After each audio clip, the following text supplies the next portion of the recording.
നമസ്കാരം. മലയാളി വാർത്തയിലേക്ക് സ്വാഗതം. തൈറോയ്ഡ് ചികിത്സയ്ക്ക് വന്നിട്ടുള്ള യുവതിയുടെ ശരീരത്തിൽ ഒരു ഓപ്പറേഷന്റെ ഭാഗമായിട്ടുള്ള ഒരു പ്ലാസ്റ്റിക് വയർ കുടുങ്ങിയ സംഭവം വലിയൊരു ചികിത്സാ പിഴവ് തന്നെയാണ് കേരളത്തിൽ ഇപ്പോൾ ഏറ്റവും വലിയ ചർച്ചാ വിഷയം. സംഭവം പുറത്തു വന്നിട്ട് 2 ദിവസമായി. സംഭവം നടന്നിട്ട് ഏകദേശം 2 വർഷവും. ഡോക്ടറുടെ ഭാഗത്തു നിന്ന് വന്നിരിക്കുന്ന വലിയ അനാസ്ഥ, പിഴവ്, അത് ഡോക്ടർ മനസ്സിലാക്കുന്നത് സംഭവം നടന്ന 2-3 മാസങ്ങൾക്കുള്ളിലാണ്. പക്ഷേ അത് ആരും അറിയാതെ പൂഴ്ത്തിവെക്കാനുള്ള ശ്രമമാണ് ജനറൽ ആശുപത്രിയിലെ ഡോക്ടർ നടത്തിയത്. പക്ഷേ ഏറെ വൈകി 2 വർഷത്തിനിപ്പുറം 26-കാരിയായിട്ടുള്ള യുവതിക്ക് ഒന്ന് എണീറ്റ് നടക്കാനോ അല്ലെങ്കിൽ ഒന്ന് മര്യാദയ്ക്ക് ശ്വാസം വലിച്ച് കിടന്നുറങ്ങാനോ പറ്റാത്ത സാഹചര്യം. നിരന്തരം ആശുപത്രികളിലേക്ക് കയറി ഇറങ്ങേണ്ടി വരുന്നു. ഒടുവിൽ ഡോക്ടറോട് തന്നെ ഈ വിഷയം പറഞ്ഞപ്പോൾ ഡോക്ടർ 4000-ഉം 500-ഉം അങ്ങനെ പണമില്ല എന്ന് പറയുമ്പോൾ ചെറിയ ചെറിയ തുക കൊടുത്ത് ആ വിഷയം പുറത്തറിയാതെ എങ്ങനെയെങ്കിലും ഒതുക്കാനുള്ള ശ്രമങ്ങൾ. ചികിത്സയ്ക്ക് പണമില്ല എന്ന് പറയുമ്പോൾ 4000 രൂപ മാത്രം കൊടുത്ത് പോയി കാണിച്ചോളൂ അല്ലെങ്കിൽ പോയി സ്കാൻ ചെയ്തോളൂ എന്നുള്ള ലാഘവത്തോടെയാണ് ഒരു യുവതിയുടെ ആരോഗ്യസ്ഥിതിയെ ആ ഡോക്ടർ കണ്ടത്. ഒരു പ്രൈവറ്റ് ഹോസ്പിറ്റൽ അല്ല, ജനറൽ ആശുപത്രി, സർക്കാർ സംവിധാനമാണ്. അവിടെ ഉണ്ടായിരിക്കുന്ന ഒരു പിഴവാണ് ഇത്. ഇപ്പോൾ എന്തായാലും ഈ വിഷയം 2 ദിവസമായിട്ട് മാധ്യമങ്ങൾ ഏറ്റെടുത്തതോടെ തന്നെ വിഷയത്തിൽ സർക്കാർ ഇടപെടുന്നു. ആരോഗ്യമന്ത്രി വീണ ജോർജ് മറുപടി പറയുകയാണ്. സംഭവം നടക്കുന്നത് 2 ദിവസം മുമ്പാണ് എങ്കിലും ആരോഗ്യമന്ത്രി മൗനം വെടിഞ്ഞത് 2 ദിവസം കഴിഞ്ഞാണ് എന്നത് ഏറെ ശ്രദ്ധേയം. എന്തായാലും തിരുവനന്തപുരം ജനറൽ ആശുപത്രിയിൽ ചികിത്സാ പിഴവിനെ തുടർന്ന് യുവതിയുടെ നെഞ്ചിൽ ട്യൂബ് കുടുങ്ങിയിട്ടുള്ള സംഭവത്തിൽ നേരത്തെ തന്നെ വിശദമായി അന്വേഷിക്കാൻ നിർദ്ദേശം നൽകിയിരുന്നു എന്നുള്ള റിപ്പോർട്ടാണ് ഇപ്പോൾ ആരോഗ്യമന്ത്രി നൽകുന്നത്. വിദഗ്ധ സമിതിയെ ഇതിനായി നിയോഗിച്ചതാണ് എന്നും ഉത്തരവാദികൾക്കെതിരെ കർശന നടപടി സ്വീകരിക്കുമെന്നും മന്ത്രി വ്യക്തമാക്കുന്നു.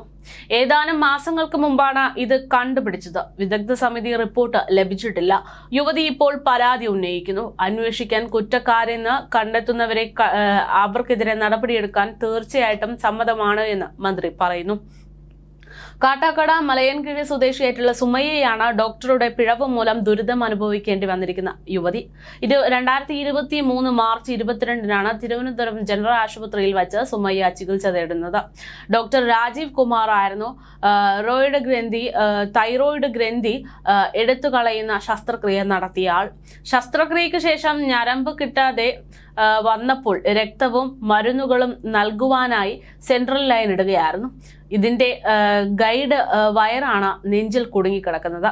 ഏകദേശം 50 സെന്റിമീറ്ററോളം നീളമുള്ള വയറാണ്. ശസ്ത്രക്രിയയ്ക്ക് ശേഷം ഇത് തിരികെ എടുക്കാത്തത് മൂലം കടുത്ത ശാരീരിക ബുദ്ധിമുട്ട് നേരിടേണ്ടി വന്നിരിക്കുകയാണ് യുവതിക്ക്. ശ്രീചിത്ര ആശുപത്രിയിലടക്കം പിന്നീട് യുവതി ചികിത്സ തേടുകയായിരുന്നു. ഇവിടെ നടത്തിയിട്ടുള്ള എക്സ്റേ പരിശോധനയിലാണ് ധമനിയോട് ചേർന്ന രീതിയിൽ ഒട്ടിപ്പിടിച്ച രീതിയിൽ ഈ വയർ കണ്ടെത്തുന്നത്.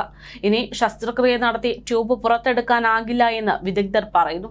ഇനി അഥവാ അങ്ങനെ ചെയ്യുകയാണെങ്കിൽ അത് ഏറ്റവും റിസ്ക് പിടിച്ചിട്ടുള്ള ഒരു ചികിത്സ തന്നെയാണ്. ഗുരുതര പിഴവ് ഉണ്ടായതിനാൽ നീതി വേണമെന്നും വിദഗ്ധ ചികിത്സ ആവശ്യമാണ് എന്നും അതിന്റെ ചിലവ് ഈ ഡോക്ടർ വഹിക്കണമെന്നുമാണ് സുമയ്യയുടെ ഇപ്പോഴത്തെ പ്രധാനപ്പെട്ട ആവശ്യം. സംഭവത്തിൽ ആശുപത്രി അധികൃതരോട് നിർദ്ദേശം അല്ലെങ്കിൽ മറുപടി വേണമെന്ന്, വിശദീകരണം വേണമെന്നൊക്കെ അവകാശപ്പെട്ടുകൊണ്ട് ആരോഗ്യമന്ത്രി വീണ ജോർജ് രംഗത്തെത്തുകയാണ്. പക്ഷേ ഇവിടെ ആരോഗ്യമന്ത്രി മാധ്യമങ്ങൾക്ക് മുമ്പിലെത്തി ഈ എന്തെങ്കിലും പ്രശ്നം ഉണ്ടായി കഴിഞ്ഞാൽ അത് മാധ്യമങ്ങൾ അറിയുമ്പോൾ മാത്രം എടുക്കുന്ന ഈ ഒരു നടപടിയാണ് ഏറ്റവും വലിയ പ്രശ്നം. സംഭവം ഇവർ പരാതി കൊടുക്കാൻ പോകുന്നതിന് മുമ്പ് തന്നെ അവിടെയുള്ള ആളുകൾക്ക് ഇത്തരമൊരു പിഴവ് സംഭവിച്ചിട്ടുണ്ട് എന്നത് വ്യക്തമായി അറിയാമായിരുന്നു എന്നുള്ളതാണ് കഴിഞ്ഞ ദിവസം ഇവരുടെ സംഭവം നടന്ന യുവതിയുമായിട്ടും അവരുടെ ബന്ധുക്കളുമൊക്കെ ആയിട്ട് സംസാരിച്ചപ്പോൾ നമ്മൾക്ക് മനസ്സിലായത്. അതായത് പിഴവുണ്ടായിട്ടും അത് മനഃപൂർവ്വം മറച്ചു വെക്കാനുള്ള ശ്രമമായിരുന്നു ആരോഗ്യ വകുപ്പിൽ നിന്ന് ഉണ്ടായത് എന്ന്. അപ്പോൾ സ്വാഭാവികമായിട്ടും ആരോഗ്യമന്ത്രി കൂടെ അറിഞ്ഞുകൊണ്ടുള്ള ഒരു പിഴവ് മറയ്ക്കൽ ശ്രമം. എന്തായാലും വലിയ രീതിയിലുള്ള വിമർശനങ്ങളാണ് ഈ ഒരു വിഷയത്തിൽ ഉണ്ടായിക്കൊണ്ടിരിക്കുന്നത്. ഈ ഒരു സംഭവത്തിൽ എന്താണ് സംഭവിച്ചത്, എന്താണ് ഇപ്പോൾ അവരുടെ ആരോഗ്യസ്ഥിതി എന്നത് ആ യുവതി തന്നെ നമ്മളോട് വ്യക്തമാക്കുന്നുണ്ട്. എനിക്ക് 2023 22 മാർച്ചിൽ എനിക്ക് ഒരു തൈറോയിഡിന്റെ സ്കാൻ ചെയ്തപ്പോൾ സ്കാനിങ് ചെയ്തപ്പോഴത്തേക്ക് എനിക്കൊരു മുഴ ഉണ്ടെന്ന് പറഞ്ഞ് ഞാൻ ജില്ലാശുപത്രി രാജീവ് കുമാർ ഡോക്ടറിനെ കാണിച്ചു. അപ്പോൾ ഡോക്ടർ ഇത് നീക്കം ചെയ്യണമെന്ന് പറഞ്ഞ് സർജറി 2023 22-ാം തീയതി എനിക്ക് ഈ സർജറി ചെയ്ത ഒരു മുഴയായിരുന്നു. അതിലൂടെ ഗ്രന്ഥിയോടെ റിമൂവ് ചെയ്തായിരുന്നു. അത് കഴിഞ്ഞ് എനിക്ക് ശ്വാസം ആ ഓപ്പറേഷൻ സമയത്ത് എനിക്കൊരു ശ്വാസം മുട്ടൽ അനുഭവപ്പെട്ടു. ഞാൻ 8 ദിവസത്തോളം ഞാൻ അവിടെ ICUലായിരുന്നു. അങ്ങനെ ICUയിൽ തുടരെ എനിക്ക് കാൽഷ്യം കുറവായിരുന്നു, സംസാരശേഷി നഷ്ടപ്പെട്ടായിരുന്നു. എനിക്ക് 1.5 മാസം കഴിഞ്ഞാണ് എൻ്റെ ഈ സൗണ്ട് തിരിച്ചു കിട്ടിയത്. അങ്ങനെ എനിക്ക് ICUയിൽ കിടക്കെ എനിക്ക് ദേഹത്തൊക്കെ നീര് വന്നായിരുന്നു. കാൽഷ്യം കുറഞ്ഞിട്ട് വെയിൻ കിട്ടാതായി നീര് വന്നപ്പം എനിക്ക് ഫെമറൽ വെയിൻ ഇട്ടിട്ടുണ്ടായിരുന്നു, തുട തുറന്ന് ഒരു ഇതിട്ടിട്ടുണ്ടായിരുന്നു. അത് എന്തിനു ചോദിച്ചപ്പോൾ പറഞ്ഞെന്ന് വെച്ചാൽ ഇത് ബ്ലഡ് എടുക്കാനും ഇഞ്ചക്ഷനൊക്കെ വെക്കാൻ വേണ്ടിയിട്ടാ എന്ന് പറഞ്ഞു. അങ്ങനെ 8 ദിവസം ഞാൻ ICUയിൽ കിടന്ന് 8ൻ്റെ അന്ന് എന്നെ ഡിസ്ചാർജ് ചെയ്ത് കഴുത്തിൽ സ്റ്റിച്ചും എടുത്ത് ഈ തുടയിലിട്ടിരുന്ന ട്യൂബും എടുത്ത് എന്നെ വീട്ടിൽ വിട്ടു. ഞാൻ അത് കഴിഞ്ഞ് 2 വർഷം കൊണ്ട് ഞാൻ എൻ്റെ ഈ സർജറി ചെയ്ത രാജീവ് കുമാർ എന്ന ഡോക്ടറിനെ തന്നെ ഞാൻ ചെന്ന് കാണിച്ചുകൊണ്ടിരിക്കുമായിരുന്നു. എനിക്ക് കാൽഷ്യത്തിൻ്റെ ബുദ്ധിമുട്ടൊക്കെ ഉള്ളത് കൊണ്ട് ഞാൻ കാണിക്കുമായിരുന്നു. അപ്പം എനിക്ക് ഈ കിതപ്പ്, ശ്വാസം മുട്ട്, എനിക്ക് കുറച്ച് അധികം ജോലിയൊന്നും ചെയ്യാൻ എനിക്ക് നടക്കാൻ പറ്റത്തില്ല, എനിക്ക് സ്റ്റെപ്പൊന്നും കയറാൻ പറ്റില്ല, മുട്ടെല്ലാം ഭയങ്കര വേദന. പിന്നെ ഇതിനെ തുടർന്നാണ് കാണിക്കാൻ പോകുന്നത്. അപ്പൊ കാണിച്ചപ്പം പറയുന്നത് അത് ഈ കാൽഷ്യം കുറവായതുകൊണ്ടാണ് എന്നൊക്കെ പറയും. എനിക്ക് ഗുളികയൊക്കെ തന്ന് വിടുമായിരുന്നു. ഇടയ്ക്കിടയ്ക്ക് എനിക്ക് കാൽഷ്യം 5 ഉള്ളൂ. കാൽഷ്യം നന്നായിട്ട് കുറയുമ്പോൾ ഞാൻ ഗവൺമെന്റ് ഹോസ്പിറ്റലിൽ ഈ ജനറൽ ഹോസ്പിറ്റലിൽ തന്നെ ഡോക്ടറിനെ പോയി കണ്ട് അവിടെ ട്രിപ്പൊക്കെ ഇടുമായിരുന്നു. അങ്ങനെ എനിക്ക് കാണിച്ചിട്ട് ഈ 2025 കഴിഞ്ഞ മാർച്ചിൽ ഞാൻ എനിക്ക് കഫക്കെട്ട് ഇതായി വീടിനടുത്തുള്ള ഒരു ക്ലിനിക്കിൽ ഞാൻ കാണിച്ചപ്പോഴത്തേക്ക് എനിക്ക് എക്സ്റേ എടുക്കാൻ പറഞ്ഞു. അങ്ങനെ എക്സ്റേ എടുക്കാൻ വേണ്ടി ഞാൻ തിരുവനന്തപുരം മെട്രോയിൽ പോയി എക്സ്റേ എടുത്ത് ആദ്യം എക്സ്റേ എടുത്തപ്പോഴത്തേക്ക് അവർ ഇതുപോലെ ഒരു സ്ട്രെങ്ത് കിടക്കണോണ്ട് വീണ്ടും രണ്ടാമതെടുത്തപ്പോഴും അങ്ങനെ തന്നെയായിരുന്നു. അങ്ങനെ എടുത്ത് അവര് എന്നെ പറഞ്ഞു ഇതിലൊരു ഇത് കിടക്കണുണ്ട്, ഇത് നിങ്ങൾ ഡോക്ടറിനെ എത്രയും പെട്ടെന്ന് കാണിക്കണം. ഞാൻ അന്ന് വൈകിട്ട് എന്നെ ഈ സർജറി ചെയ്ത രാജീവ് കുമാർ എന്ന ഡോക്ടറിനെ അന്ന് വൈകിട്ട് ഞാൻ കൊണ്ട് കാണിക്കാൻ പോയപ്പോൾ ഡോക്ടർ ചോദിച്ച് ഇത് എങ്ങനെയാ, ഇതെന്ത് പറ്റി, ഇയാൾക്ക് കുഞ്ഞിലെ ഹാർട്ടിന് സർജറി എന്തെങ്കിലും കഴിഞ്ഞിട്ടുണ്ടോ? അപ്പൊ ഞാൻ ഇല്ല, എനിക്കൊരു സർജറി ഈ തൈറോയിഡിന്റെ അല്ലാതെ വേറൊരു സർജറിയും കഴിഞ്ഞിട്ടില്ല. അപ്പം ഡോക്ടർ എന്നെ അവിടെ ഇരിക്കെ തന്നെ വേറെ ഡോക്ടേഴ്സിനെ ഫോണിൽ വിളിച്ച് സംസാരിച്ച്. അപ്പൊ സംസാരിച്ച് വെച്ചതിന് ശേഷം പറഞ്ഞെന്ന് വെച്ചാൽ ഞങ്ങളടുത്ത് പറഞ്ഞാൽ ഇത് അനസ്തേഷ്യയുടെ ഭാഗത്ത് നിന്ന് ഒരു സെൻട്രൽ വെയിനിടപ്പം ഒരിത് കയറിപ്പോയതാണ്, അങ്ങനെ ഇങ്ങനെയൊക്കെ പറഞ്ഞു. എന്നിട്ട് എൻ്റെ അമ്മയുടെ പറഞ്ഞു പേടിക്കണ്ട, ഇത് നമുക്ക് കീഹോൾ വഴി ഇങ്ങനെ തുറന്ന് കീഹോൾ വഴി നമുക്ക് ഇത് റിമൂവ് ചെയ്യാം, ഇത് പേടിക്കൊന്നും വേണ്ട, ഇത് നിങ്ങൾ ഭയങ്കരമായിട്ട് ഇത് ഇഷ്യൂ ഒന്നും ആക്കണ്ട എന്നൊക്കെ പറഞ്ഞ് ഞങ്ങളെ വീട്ടിൽ വിട്ടു. പിന്നെ ഡോക്ടർ അപ്പോഴെന്നെ പറഞ്ഞായിരുന്നു പിന്നെ നമുക്കിത് ശ്രീചിത്രയിൽ പോയി ശ്രീചിത്രയിലാണ് അത് റിമൂവ് ചെയ്യണം. അപ്പൊ ഡോക്ടർ തന്നെ എനിക്ക് അപ്പോയിന്റ്മെന്റ് എടുത്തു തന്ന് പിന്നെ ശ്രീചിത്രയിൽ പോയി ഞാൻ കാണിച്ചു. ആദ്യം ഒരു കാർഡിയോളജി ഡോക്ടർ അനൂപ് കുമാർ അങ്ങനെ പറഞ്ഞ ഒരു ഡോക്ടറിനെ ഞാൻ കാണിച്ചത്. അപ്പൊ ആ ഡോക്ടർ ഈ എക്സ്റേ കണ്ടപ്പോൾ ഡിജിറ്റൽ എക്സ്റേ എടുത്തു. അപ്പൊ ഡിജിറ്റൽ എക്സ്റേ എടുത്തപ്പോഴത്തേക്കാണ് പിന്നെ ഇത് 50 സെന്റിമീറ്റർ നീളമുള്ള ഒരു ഇതാണെന്ന് കണ്ടത്. അങ്ങനെ അവർ എന്നെ CT എടുക്കാൻ വേണ്ടിയിട്ട് എഴുതി തന്നു. അങ്ങനെ CT 1 മാസം കഴിഞ്ഞാണ് എനിക്ക് ഈ CT എടുക്കാനുള്ള ഡേറ്റ് തന്നത്. അപ്പം ഞാൻ ഈ ഡോക്ടറിനെ വിളിച്ച് പറഞ്ഞ് എനിക്ക് CT എടുക്കാൻ വേണ്ടിയിട്ട് ഇതുപോലെ എഴുതി തന്നു. അപ്പം അവർ 5000 സംതിങ് രൂപ ആവും എനിക്ക് CTക്ക് എന്ന് പറഞ്ഞായിരുന്നു. അപ്പം ഞാൻ ഡോക്ടറിനെ വിളിച്ചിട്ട് എൻ്റെ അതിനുള്ള ക്യാഷ് ഒന്നും ഇല്ല എന്ന് പറഞ്ഞപ്പം ഡോക്ടർ എനിക്ക് 6000 രൂപ ആദ്യം ഗൂഗിൾ പേ ചെയ്ത് തന്നു CT എടുക്കാൻ വേണ്ടി. അത് കഴിഞ്ഞ് OP ഒക്കെ എടുക്കണതിൻ്റെ അത് അങ്ങനെ എല്ലാം കൂടെ 6590 രൂപ എനിക്ക് ഡോക്ടർ ഗൂഗിൾ പേ ചെയ്ത് തന്നിട്ടുണ്ടായിരുന്നു.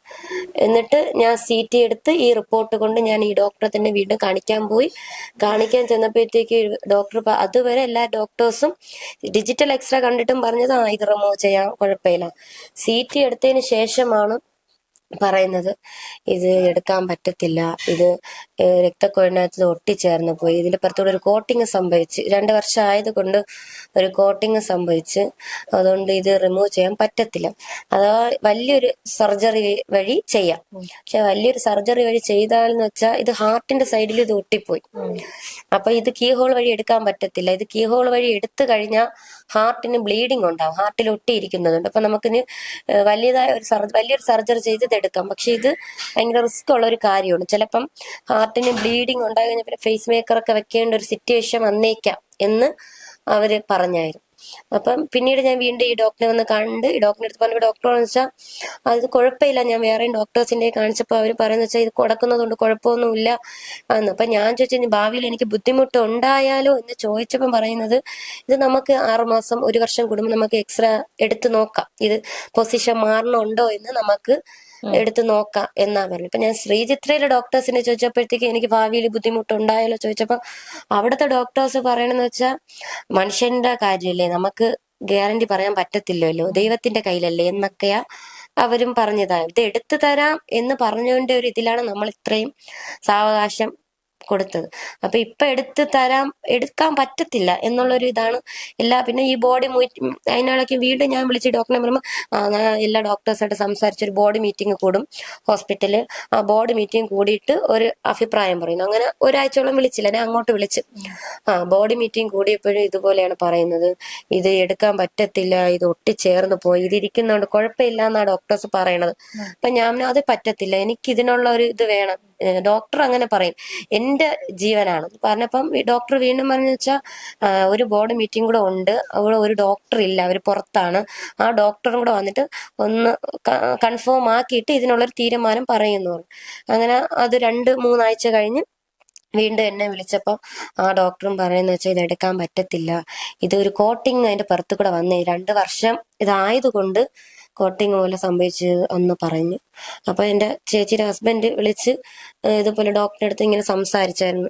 അപ്പം ഡോക്ടർ പറഞ്ഞാൽ എന്റെ ഭാഗത്തുനിന്ന് പറ്റിയ ഒരു വീഴ്ച തന്നെയാണ് എന്ന് അവര് സമ്മതിച്ചിട്ടുണ്ട്.